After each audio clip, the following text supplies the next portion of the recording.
അപ്പോൾ നമ്മുടെ slime ഉണ്ടാക്കിയതിൻ്റെ second പാർട്ടാണ് ഞാൻ ചെയ്യാൻ പോകുന്നത്. സോ നമുക്ക് നേരെ വീഡിയോയിലേക്ക് പോകാം. സബ്സ്ക്രൈബ് ചെയ്യാനും ലൈക്ക് ചെയ്യാനും കമൻറ്റ് ചെയ്യാനും ഒന്നും മറക്കരുത്. കമൻറ്റ് ചിലപ്പോൾ ഞാൻ ഫക്കി വെച്ചിട്ടുണ്ടാവും. സോ ഗൈസ്, ഇതാണ് നമ്മുടെ അപ്പോൾ ഇതാണ് കേട്ടോ നമ്മുടെ സ്ലൈം. ഇത് വലിയ കുഴപ്പമൊന്നുമില്ല, നല്ല ടെക്സ്ചറാണ്. എടുക്കുമ്പോഴൊന്നും കയ്യിൽ അങ്ങനെ ഒട്ടൊന്നുമില്ല.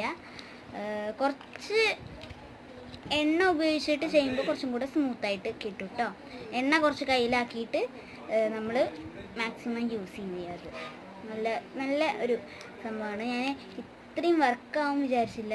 ശരിക്കും പൗഡറാണ് ഇതിൽ മെയിൻ താരം അല്ലേ. പൗഡർ കൊണ്ട് ഇങ്ങനെയൊക്കെ ചെയ്യാൻ പറ്റും, വലിയൊരു യൂസ് തന്നെയാണ്. അപ്പം എല്ലാവരും ചെയ്യാം കേട്ടോ.